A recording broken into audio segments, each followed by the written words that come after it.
안녕하세요, 피커TV입니다.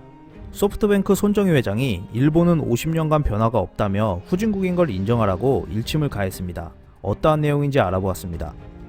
일본은 어렴풋이 느끼고 있을 수 있지만 실상은 심각한 상황이다. 소프트뱅크 손정희 회장의 발언입니다. 일본은 과거 풍부했지만 지금은 가난해졌다 라고 생각할 수 있지만 원래 가난했던 것이다 라 했습니다. 사실 일본의 노동 생산성 순위는 50년간 거의 변하지 않았습니다. 일본은 기술 대국이라는 스스로의 착각에 빠져 경제 침체의 늪에서 빠져나오지 못하고 있습니다. 실제로 일본은 여러 분야에서 선진국의 위상을 잃고 있습니다. 이러한 상황에서 다시 상위권으로 진입하는 건 상당히 어려운 일이기 때문에 일본은 이제 후진국이 되었음을 인정하는 용기가 필요하다고 손정희 회장은 전하고 있습니다. 숫자로 보면 일본은 지금 참담한 상황이라는 걸 알 수 있습니다. 최근 일본 사회는 급속도로 가난해지고 있는데 이러한 사실을 많은 일본 사람들은 자각하고 있다는 것이 문제입니다. 일본의 노동 생산성은 선진국들 중 최하위 수준이며 세계 경쟁력 순위는 30위로 1997년 이후 최저치를 기록하고 있습니다. 평균 임금은 OECD 국가 중 18위를 차지하고 있고 상대적 빈곤율은 38개국 중 27위를 차지하고 있습니다.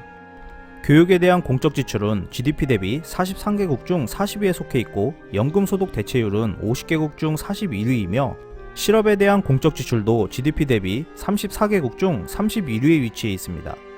일본은 과거 풍부한 나라였다. 경쟁력 저하와 인구 감소로 인해 나타나는 현상이다 라고 착각할 수 있지만 사실은 이러한 순위가 50년간 거의 변하지 않았습니다.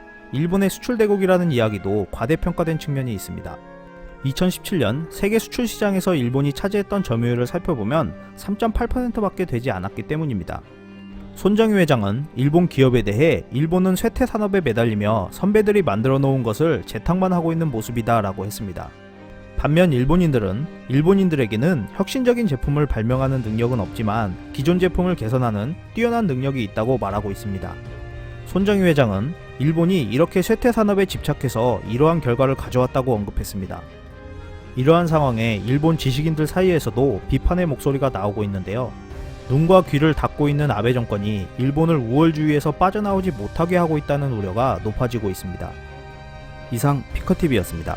감사합니다.